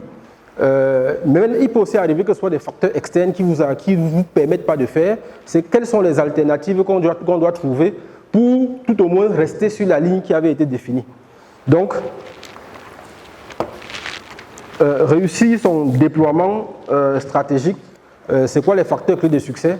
Je pense qu'il n'y a pas une feuille de recette, mais il y a des approches qu'il faut avoir, comme j'ai dit, dans la fixation des objectifs, dans la construction avec tous ceux qui sont concernés, et encore davantage dans l'animation, où il faut avoir réduit les périodes pour faire des contrôles budgétaires et surtout trouver le moyen de pousser le système de manière continue à s'améliorer, à se remettre en cause et tout ça. On a une deuxième question sur les attentes de financement. Je suis une entreprise, j'ai des problèmes de trésorerie, j'ai des grosses ambitions, j'attends un financement. Qu'est-ce que je fais pendant que je fais mon budget?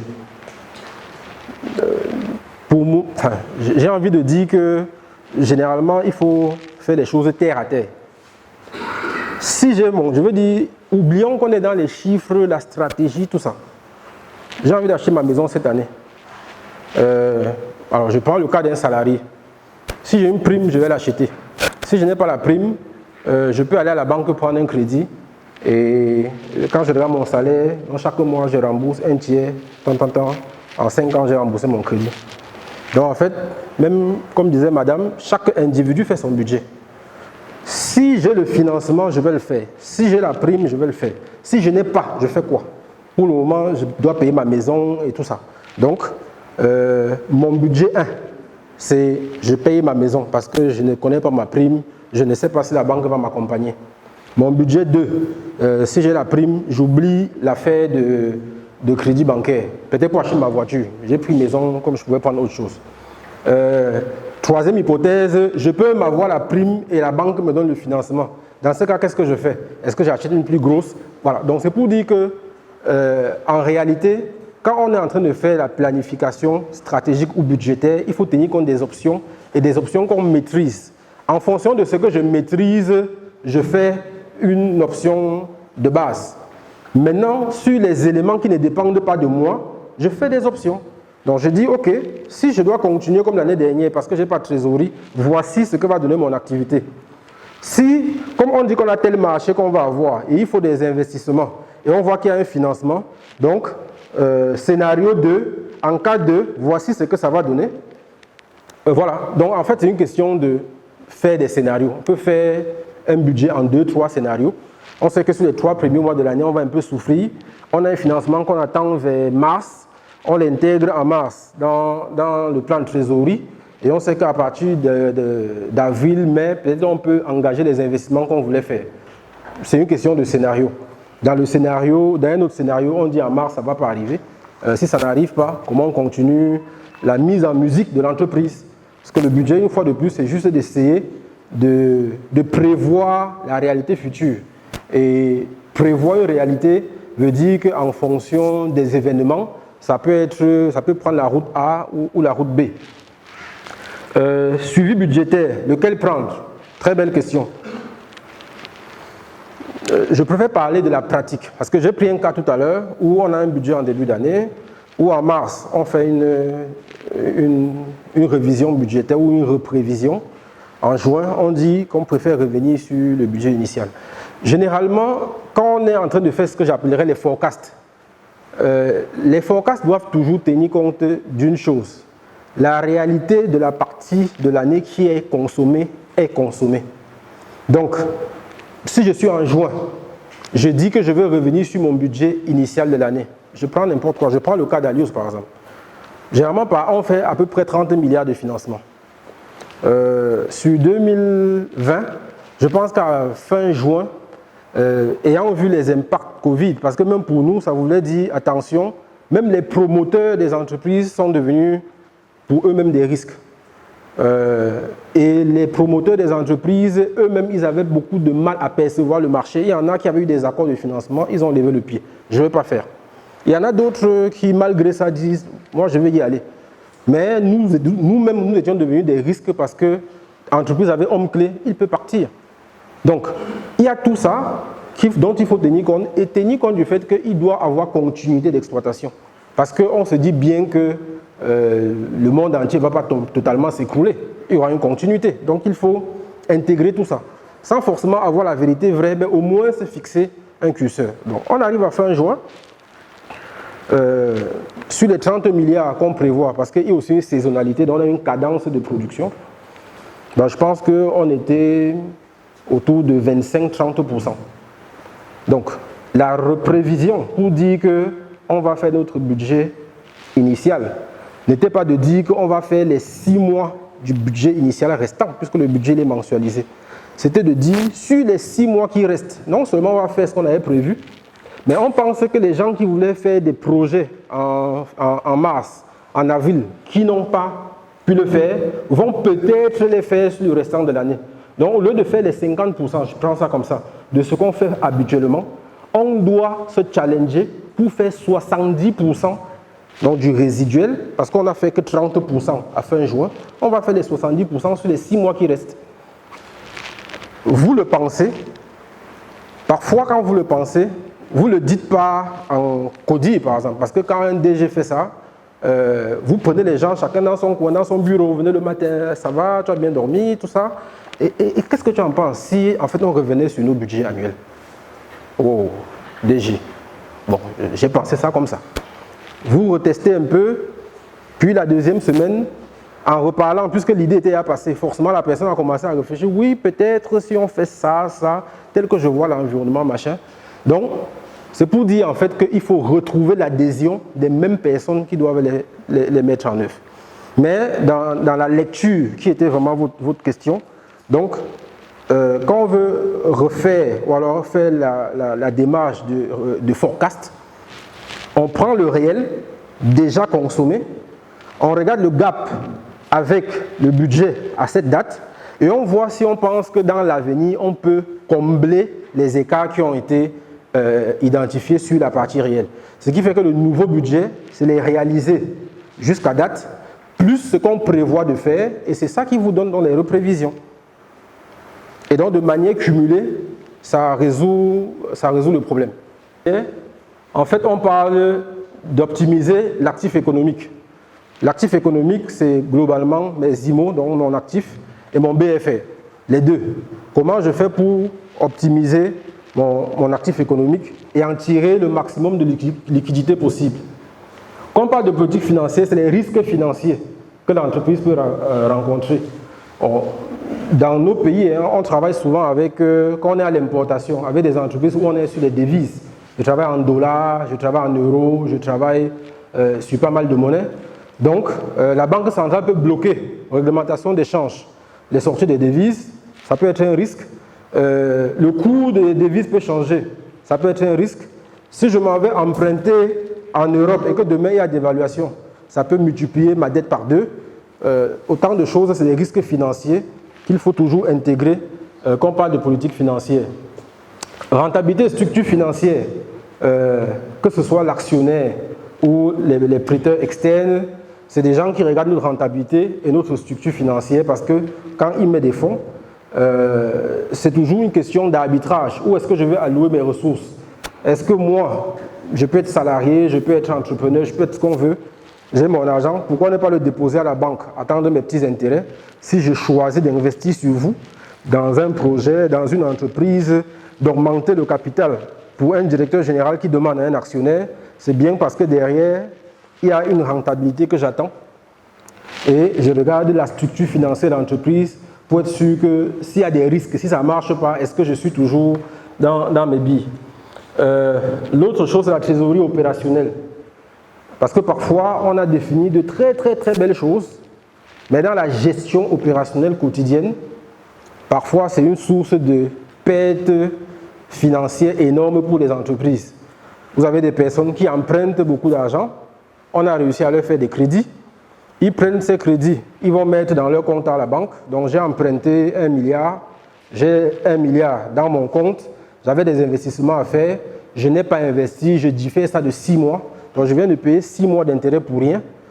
Normalement, quand ça arrive, le conseil d'administration doit se tenir et virer le DG. Parce que ça veut dire qu'il n'a pas compris pourquoi il est là. Alors, le cadre général prédominant sur la politique financière. Donc, c'est quoi la stratégie industrielle de l'entreprise? Quand je suis dirigeant ou manager et je dois parler de politique financière, je dois connaître quelle est la stratégie industrielle, hein, c'est dans toutes les industries. Est-ce qu'on veut faire de la croissance externe? Est-ce qu'on va même acheter une entreprise? Est-ce qu'en interne, on a des ambitions de croissance? Parce que tout ça va peut-être mobiliser une demande de financement. C'est quoi mon actionnariat? C'est quoi son appétence? Est-ce que l'actionnaire est le dirigeant? Parce que si l'actionnaire est le dirigeant, généralement, je dois savoir, est-ce que c'est quelqu'un qui, habituellement, aime prendre des financements pour faire des choses? Est-ce que c'est quelqu'un qui ne supporte pas le crédit? Est-ce que c'est quelqu'un qui en aime trop? Est-ce que, voilà, tout ça, il faut connaître c'est qui l'actionnaire, donc l'apporteur de fonds propres, c'est quoi son appétence, c'est quoi sa position dans l'entreprise, parce que tout ça vous permet d'être, une fois de plus, un peu dans la cohérence de la modélisation qu'il y aura à faire par rapport à la politique financière. Je suis dans quel environnement de marché? Est-ce que j'ai un marché financier qui fonctionne? Pour la petite histoire, par exemple, nous, il y a quelques années, on avait une belle ambition, hein, c'était en 2017-2018, on avait une belle ambition de croissance. On travaille habituellement avec pas mal de bailleurs. On avait un marché financier qui existait, mais sur lequel il n'y avait jamais eu une entreprise qui allait faire des emprunts obligataires. On s'est dit, pourquoi pas? Pourquoi ne pas? Donc, c'est une politique de diversification. Si ce marché financier n'existait pas, peut-être que les fonds qu'on a levés à l'époque, on n'aurait pas pu lever. Donc, l'environnement général, qu'est-ce que ça prévoit? Comment fonctionne le marché bancaire? Les microfinances, voilà. C'est qui les bailleurs sur ce marché? Donc, tout ça, c'est le cadre général sur lequel on doit réfléchir avant de décliner comment est-ce qu'on va aller chercher la trésorerie pour l'entreprise. Les 4 piliers dont je vous ai parlé, donc gestion des risques financiers, risque de marché, risque de contrepartie. Quand je dis risque de contrepartie, c'est pour dire que dans une entreprise, si je dis que je vais chercher la trésorerie, ça peut parfois dire que je dois financer un client. Si je finance un client, quelle est, depuis quelque temps, l'approche ou bien la pratique de mes clients? Est-ce que mes clients font 3 mois pour me payer quand ils disaient qu'ils vont faire juste 1 mois? C'est des choses qu'on peut planifier, qu'on peut prévoir et qu'il faut intégrer. Donc, globalement, credit management. Risque de liquidité. Mon confrère prenait un exemple tout à l'heure où quelqu'un prend son fonds de roulement pour investir sur un actif immobilisé. Ça peut être un très bel investissement. Mais en réalité, si il n'est pas sûr, parce que si je dis qu'un immeuble, j'aurai mon retour sur 2 ans, bon, souvent ça peut être sur 10 ans. En réalité, est-ce qu'il n'était pas préférable d'aller prendre un crédit moyen terme pour qu'il y ait une corrélation entre ce que mon immeuble va me ramener et le paiement de la dette? Parce que dans pas mal de cas, on a vu des promoteurs, très beaux projets immobiliers, mais il va prendre un découvert à la banque. On lui a dit qu'on va lui donner 500 millions de découverts. Il les prend, il construit l'immeuble, sauf qu'à la fin de l'année, la banque dit je ne renouvelle pas les découverts. Si ce n'est pas renouvelé, du coup, il faut trouver 500 millions tout de suite. On n'arrive pas, on est dans les problèmes. Donc, maturité des dettes financières, liquidité des actifs. Il faut toujours regarder quelle est la corrélation entre l'écoulement de mes actifs et derrière l'écoulement de mon passif. Risque opérationnel, donc comment on sécurise les flux de trésorerie. Les conditions bancaires. Dans pas mal d'entreprises, ça c'est souvent des choses qui bouffent un peu de la trésorerie. J'irais même sur les risques de fraude que vous pouvez avoir. Tout ça, c'est des choses qui sont importantes lorsqu'on est en train de vouloir lire la politique financière. Parce que s'il y a un rush sur votre trésorerie, qu'est-ce que vous faites? Comment est-ce que vous avez des alternatives? Structure financière, c'est des éléments dont on a déjà parlé. Actif économique, est-ce que j'ai besoin de flexibilité sur mon actif économique, sur mon actif immobilisé? Est-ce que j'ai des choses que je veux vendre? Parce que si j'ai des immeubles et qu'à un moment donné, je sais que je peux facilement vendre un immeuble, ça peut être simple. Si j'ai des camions, je sais que je peux facilement vendre. Donc, dans mes scénarios, je peux tenir compte plutôt que de dire que je vais aller m'endetter. Je dis que je vais sortir certains actifs pour avoir de la trésorerie. Le BFR, on en a parlé. Il faut qu'on sache comment est-ce qu'on compte à améliorer son BFR. Il faut qu'on fasse une gestion équilibrée de son BFR. Gestion opérationnelle de la trésorerie. Je pense qu'on a parlé de pas mal de choses là. C'est qui les banquiers, comment je fais mes prévisions au quotidien et tout ça. Tout ceci me permet donc de construire la base de données ou bien la matière pour faire ma politique financière. Dans le projet cash d'une entreprise, l'argent vient pas seulement du banquier. Donc il faut sortir des chantiers battus, mon banquier. Je fais mes plans, je fais trucs, et puis à la fin je dis, voilà, il me faut 100 millions, et je pense qu'il faut que j'aille à la banque chercher les 100 millions. Quand j'y vais, le banquier regarde mes états, il regarde mon historique, il me dit, je ne peux pas te donner 100 millions, et puis je dis, mais au Cameroun, on n'aime pas financer les entreprises, c'est peut-être une réalité, mais je dois aussi vous dire que une entreprise dans son projet cash ne peut pas tout faire reposer sur la banque. Parce que la banque aussi a des fondamentaux qui sont obligés de regarder. On en parlera peut-être dans un autre cercle. Mais ici, c'est juste pour vous dire que, sachant que la trésorerie vient des fonds propres, ça vient de la banque, ça vient de l'exploitation elle-même, ça vient du private equity. Parce qu'aujourd'hui, dans notre pays, il y a pas mal de fonds d'investissement qui accompagnent des PME et tout ça. Ça existe, donc c'est des informations à chercher. Quand on a des problèmes de BFR, on peut vendre ses factures. Donc il y a l'assurance crédit, il y a la facturage, il y a pas mal de banques qui en font, il y a des sociétés spécialisées qui en font sur le Cameroun. On a des banques d'investissement et de développement. La BDAC finance pas mal de gros projets. Et vous avez aussi des banques étrangères qui en financent pas mal. Il y a des banques spécialisées, comme Alios. Bon, la couleur n'est pas choisie pour rien, hein, la couleur jaune. Voilà. Donc on fait du crédit bail quand vous voulez acheter des immobilisations. Mais vous pouvez aussi avoir un problème de fonds de roulement. Vous avez vos immobilisations, on vous rachète en quelque sorte vos immobilisations pour vous donner la trésorerie. Et puis ça vous permet de continuer de travailler. Et il y a le marché financier et obligataire. Voilà, bon, je vais vous prendre 5 minutes pour vous parler rapidement de la personne qui est en jaune. C'est Alios Finance Cameroun. C'est le groupe, c'est ce qu'on fait au Cameroun, c'est nos produits et surtout nos valeurs au niveau d'Alios. Donc Alios Finance, groupe financier présent dans 10 pays depuis une soixantaine d'années. La première filiale a été créée au Sénégal en 1956, au Cameroun 1959. Donc globalement crédit bail, location financière, crédit d'investissement, bref, généralement, on est très orienté haut de bilan. Et comme je l'ai dit, c'est 10 pays, Afrique centrale, Afrique de l'Ouest et en Afrique de l'Est. C'est qui les actionnaires du groupe? On a le groupe CFAO qui est actionnaire, on a Tunisie Leasing qui est actionnaire, on a Proparco qui est actionnaire, on a un fonds d'investissement qui s'appelle Responsability qui est actionnaire, on a Amen Bank, une banque tunisienne qui est actionnaire. On a le groupe Optor qui est également actionnaire au niveau du haut. Alors il faut dire que historiquement, c'est ces groupes CFAO et Optor avec le groupe Renault qui ont créé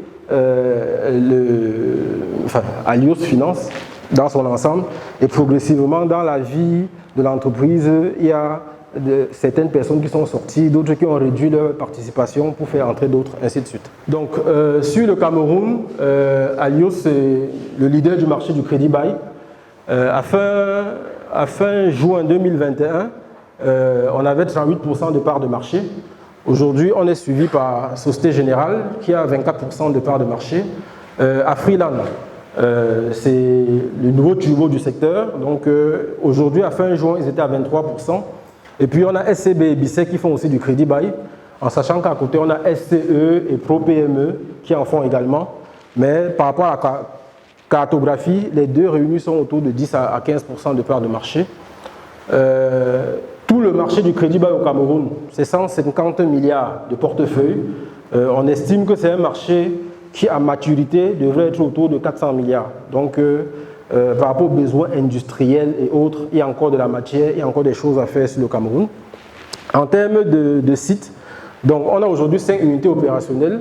L'agence corporate qui fait office de siège à Akwa. On a une agence à Bonanjo qui s'occupe spécialement de la PME. Une agence à Yaoundé, une agence à Bafoussam. Et depuis cette année, on a ouvert une nouvelle agence à Ngaoundéré.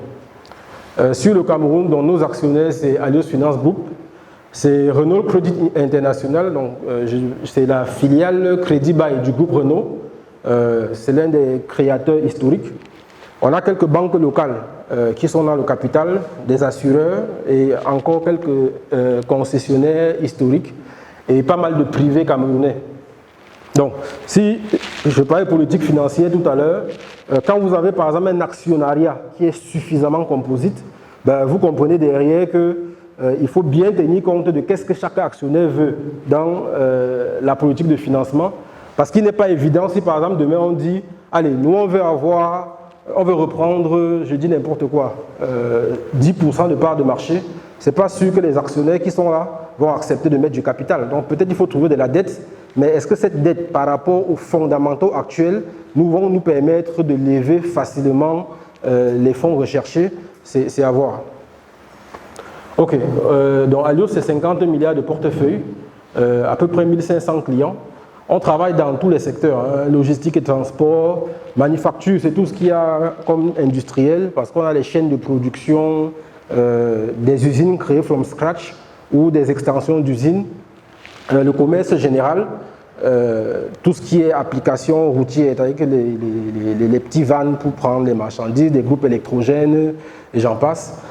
Banque et assurance, on a des confrères qui nous confient, ça peut être tout un système d'information qu'ils veulent financer, ou même le parc roulant de l'entreprise, l'exploitation forestière, dans les bulles et diverses machines. On a deux types de produits, des produits qu'on appelle produits locatifs, c'est-à-dire tout ce qui est crédit bail tel que vous le connaissez, ou la location longue durée, ou la LOA, ou le leaseback dont j'ai parlé tout à l'heure. Mais on a également des crédits de trésorerie, mais d'investissement. C'est un crédit classique, comme un crédit bancaire, mais généralement c'est toujours adossé sur un investissement que vous voulez faire. Je vais acheter une machine ou un véhicule, je veux l'acheter directement, je ne veux pas qu'il soit en leasing, donc je peux être accompagné par Alios sur ce produit-là. Donc ça c'est quelques opérations faites par Alios sur 2019-2020. C'est pour que vous ayez un peu de manière plus visuelle ce sur quoi s'appuient souvent nos financements.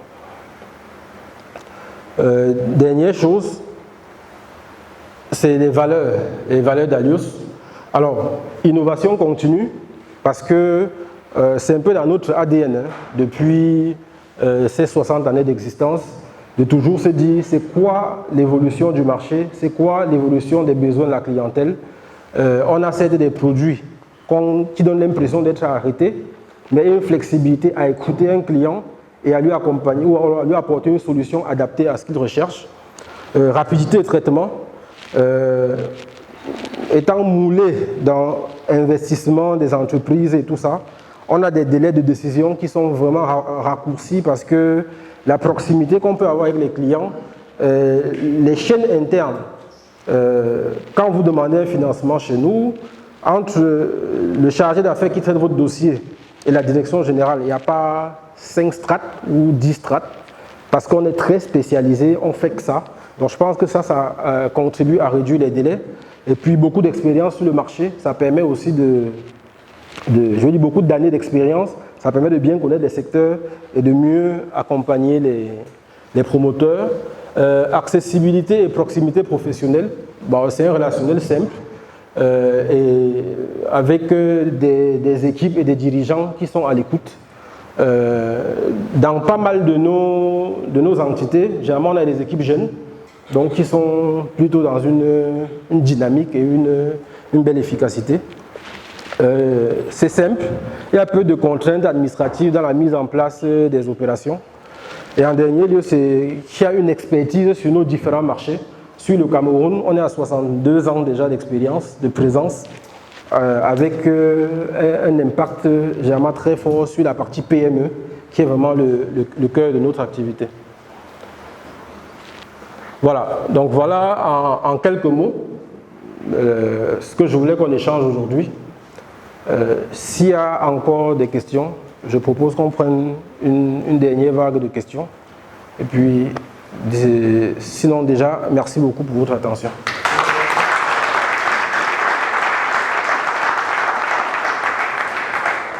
Ok, on va prendre maintenant les dernières questions. Bonjour à tout le monde. Moi, c'est M. Sam Mamara, représenté par la société. Vous nous dites que vous faites dans le leasing, et ça, je connais que vous faites vraiment dans le leasing. Est-ce que vous pouvez nous dire ici, avec toutes les formes claires, la différence que vous faites dans votre leasing et puis les banques qui font aussi le leasing? Je vais remettre votre question dans ce qu'on a discuté tout à l'heure. Politique financière.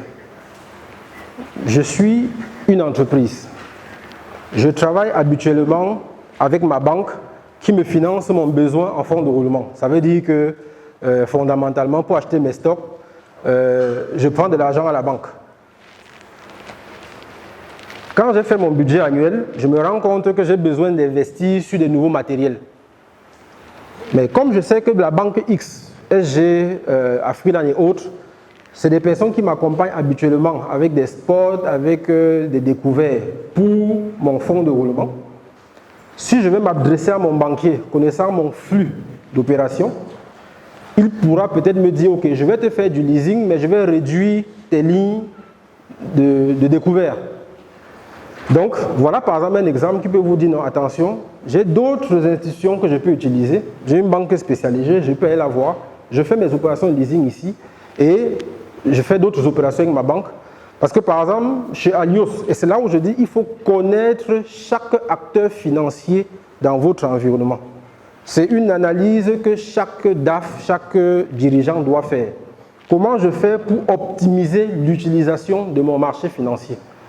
La banque va me demander de domicilier mes opérations pour pouvoir m'accompagner sur d'autres choses. Donc, si je veux pouvoir utiliser deux banques, il faut que je sois capable de domicilier dans les deux. Mais sur le même marché, j'ai d'autres personnes qui n'ont pas besoin de domiciliation, qui vont m'accompagner dans mon financement et me dire, je vais simplement aller sur ton compte bancaire, prendre de quoi payer tes traites. Donc, c'est autant de choses.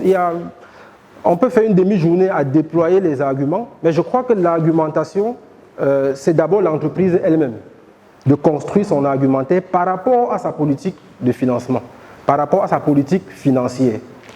Quand cet argumentaire est construit, c'est de toujours vous dire que ceux qui offrent des solutions sur le marché, chacun a des pour, d'autres des contre. Je vous parlais tout à l'heure des délais de traitement, je vous parlais de la proximité et la réactivité. Je prends un exemple. Une banque fait plusieurs métiers. Dit qu'une banque fait plusieurs métiers parce qu'elle fait des opérations quotidiennes, elle fait des opérations à l'international, elle fait des crédits, elle fait plusieurs choses. Donc, le cœur de métier de la banque, par exemple, ne permet pas forcément aux dirigeants d'être au courant dans une certaine réactivité, une proximité par rapport aux problématiques que vous pouvez avoir. Donc, une chose, c'est de prendre un financement en leasing. L'autre, c'est d'être sûr qu'au cours de la vie de mon financement, je vais être accompagné à chaque fois si j'ai des problématiques. Je peux faire 1 mois ou 2 mois, j'ai des problèmes de trésor. Est-ce qu'on va me permettre de faire 2 mois avant de payer? Il y a tellement de problématiques, mais je dis, on est ici dans, enfin, si je peux permettre le mot, dans l'élévation de l'esprit. Il faut que le dirigeant d'entreprise, avec ses managers, qu'ils aient une bonne connaissance du marché financier dans lequel ils sont. En se disant que chaque personne qui est sur le marché vous propose ce que j'ai appelé une proposition de valeur. Donc je suis prêt à vous accompagner sur ça. Voici les avantages que vous avez à travailler avec moi. Il y a aussi des inconvénients à travailler avec une institution. Vous devez les connaître pour l'ensemble de vos partenaires et mieux les exploiter. Donc c'est ce que je dirais par rapport à cette question. D'accord. On va passer au mot de la fin. Est-ce qu'il y a des... Oui, je voudrais tout d'abord témoigner de la qualité d'Alios, sa façon d'écouter et d'accompagner ses clients, la patience vis-à-vis des échéances. Tout à l'heure, dans votre exposé, vous avez parlé d'EBITDA. EBITDA, je ne sais pas si comme ça il s'appelle ou c'est un cycle, quelle est sa définition. Vous l'avez cité comme source de financement. Je voudrais comprendre à quel mécanisme EBITDA finance ou peut financer l'activité de l'entreprise.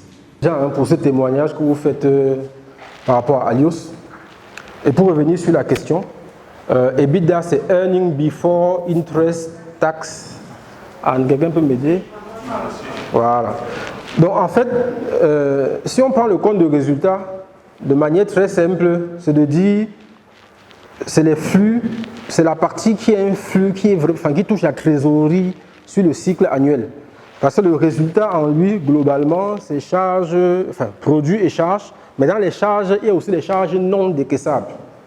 Quand j'ai passé un amortissement, je ne décaisse pas. Quand j'ai passé des provisions, je ne décaisse pas. Donc, un élément que j'utilise en fait chaque mois pour financer mon entreprise, c'est la marge nette que je dégage. Qu'est-ce que je veux dire? Quand j'ai facturé en janvier pour 100 000, ensuite j'ai fait des paiements, salaires, achats et autres, vraiment des choses que je vais décaisser. Quand j'ai fait tout ça pour 70 000, ça veut dire que je viens de dégager 30 000 qui va me permettre de financer le mois suivant. Maintenant, quand j'ai dégagé les 30 000, puisque c'est un calcul, c'est un calcul sur les éléments encaissables et décaissables. Que vraiment, au départ, on élimine tout ce qui est charge accumulée exclusivement. Donc, quand j'ai réussi à dégager et que je dis que j'ai les 30 000, comme je ne fonctionne pas en trésorerie pure, parce que quand je dis que j'ai vendu, donc j'ai 100 000, parfois les 100 000 ne sont pas entre mes mains. Je dis qu'en tout, mes charges, c'est 70 000. Peut-être que je ne les ai pas en tout entre mes mains. Donc, premier calcul, j'ai fait quand même mes 100 000 moins mes 70 000. Ça veut dire que j'ai 30 000.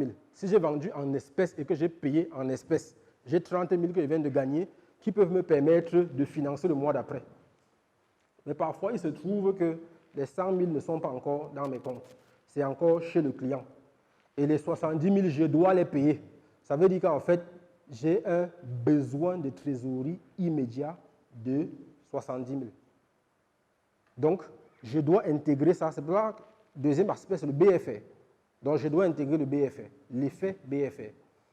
Donc, EBITDA, c'est parce que, comme je dis, il y a l'activité même génère sa rentabilité, génère une marge, et la marge qu'on génère peut être utilisée au cours de l'année pour financer l'activité. Quand vous faites une entreprise qui a 1 milliard de bénéfices, ce n'est pas en fin d'année que vous avez le milliard de bénéfices, c'est chaque jour, sinon chaque mois. Donc, même ça, vous avez une activité que vous pouvez construire, vous pouvez faire un business plan ou un budget dans lequel, en réalité, vous n'avez pas besoin d'aller emprunter à l'extérieur. C'est-à-dire que l'activité s'autofinance. Il y a beaucoup d'entreprises comme ça. Il y a des secteurs qui sont en maturité, n'ont pas besoin de faire de nouveaux investissements. Peut-être qu'entre-temps, les promoteurs n'ont même plus d'endettement. Chaque année, quand il y a le résultat, il prend le résultat et il sait que l'entreprise continue de tourner. Ben, le résultat qui sera généré chaque mois peut être un outil pour financer l'exploitation. Ok, c'est bien ça. Bon, déjà, je vous remercie une fois de plus.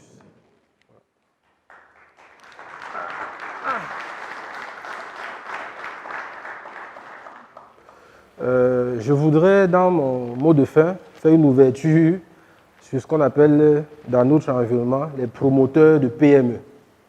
Parce qu'il y a pas mal de choses qu'on pense souvent de ces personnes, mais qui en réalité sont de magnifiques dirigeants d'entreprise, je peux vous dire, qui sont souvent aussi les personnes les plus seules au monde, parce que face à un monde en ébullition où ils ont des mastodontes, parfois venus de l'étranger, autour d'eux, mais qu'il faut driver une entreprise en connaissant les pouvoirs de négociation qui sont les leurs, mais il faut s'en sortir avec une équipe qu'on a derrière soi, avec des multiples conseils qui viennent de tous les côtés, alors que parfois c'est juste des personnes qui n'ont peut-être pas fait les études de gestion, de ceci et de cela, mais qui ont un projet auquel ils croient.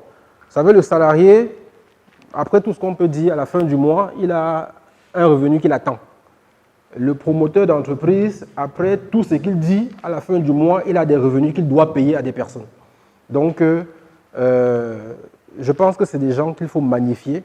Et généralement, j'aime qu'on applaudisse d'abord pour ces personnes-là, s'il vous plaît.